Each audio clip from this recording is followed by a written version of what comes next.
Along with Apple, Microsoft is holding out on its diversity commitments, but other tech giants, including Meta and Alphabet, are not.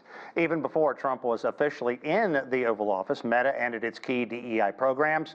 Facebook's parent company citing a changing legal and policy landscape. Google and its parent Alphabet followed a few weeks later, dropping its diversity hiring goals and cutting mentions of DEI from its annual report. The shift had begun earlier. Analytics firm Revelio Labs calculates that between December of 2022 and the end of 2024, Tesla's DEI spending fell more than 80%, while Meta shrank by more than half. Okay, let's talk about this a little bit more. And for that, we're joined by Sherrell Dorsey. She is an award-winning journalist, entrepreneur, and author. Sherrell, thanks so much for coming on to talk about what is an increasingly wide-reaching, hot-button topic. Okay. Absolutely. Thank you for having me. Yeah, thank you. Now, we have talked about the Trump administration's plans to end these policies across all sectors. Let's explore tech specifically. Why the about face for Zuckerberg and so many others? Yeah, it's actually very alarming and definitely a very different landscape in comparison to 2020. A lot of my team, we did reporting on the statement that tech CEOs and companies were making in terms of their commitments to not only Black and brown communities, but to larger DE&I efforts. So to see these rollbacks that didn't just start, of course, in 2025 or when the Trump administration came back into the White House, but also towards the end of 2024 as companies began to pull back some of these programs, essentially preparing for some of the backlash that they were anticipating from these groups who feel that DE&I does not have a place in society anymore. It seems to me that tech really championed itself as this rich mosaic, this fabric that had so many people of color, so many different nationalities. So how have these anti-DEI changes affected the industry of tech as a whole? Because this seems like they have really drawn a line in the sand at this point. Yeah, Sean, it's very unfortunate, especially when we consider that these companies serve a variety of clients and of customers. And, a lot of these companies that are global, they can't afford to retreat from DE&I entirely. When we think about equity, when we think about inclusion and diversity, this idea that it's only a race-based conversation is not only false, but it is not expansive that encompasses who these platforms and who these tech companies actually serve. And also it hinders and it takes away this opportunity for building trust, and they're risking the loss of talent and credibility, not just here in the US, but also in international markets as well. Yeah, I want to pick up on that. You talked about the global markets and this loss of credibility. What is this going to mean for multinational firms? Let's dig a bit deeper.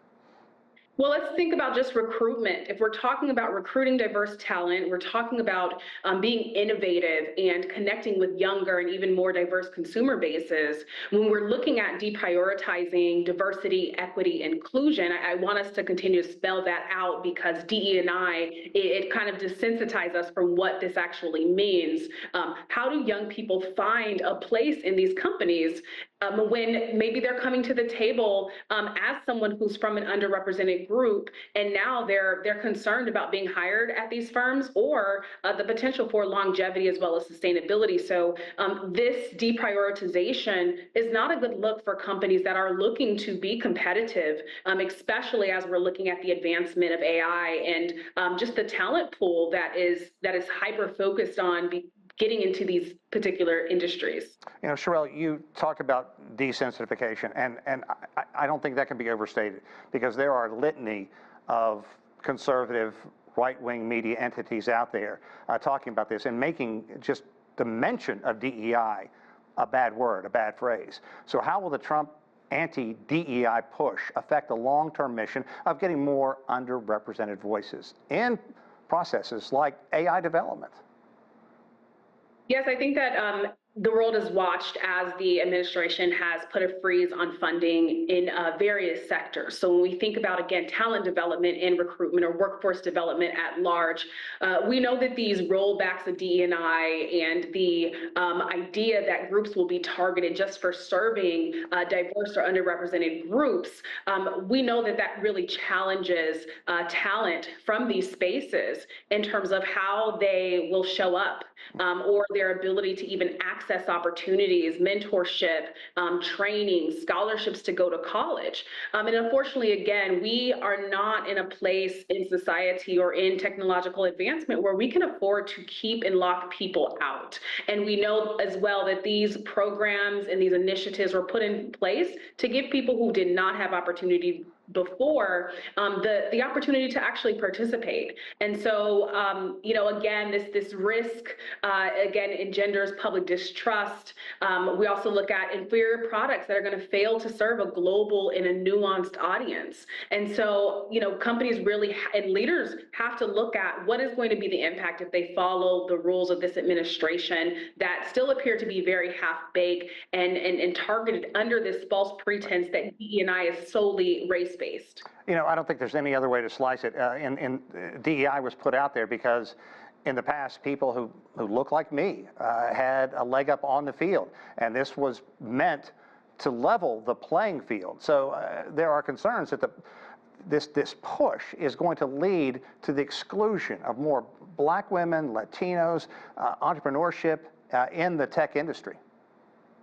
Absolutely. I totally agree with you there. And we also have to recognize as well, as artificial intelligence advances, these systems also reflect the bias of those who build them. So reducing these DE&I efforts, again, diversity, equity, inclusion in tech, it's going to mean fewer safeguards against these groups from a racial standpoint, a gender standpoint, and representative. And again, you know, the idea and the identity around diversity, equity, inclusion is beyond race, it's beyond gender. We also have to think about accessibility for those who have existing physical or even hidden, you know, disabilities. And so it reduces our ability to be innovative and to serve and to build for everyone and to account for, again, the differences that make us unique and help us to be smarter and much more innovative and build products, again, for all.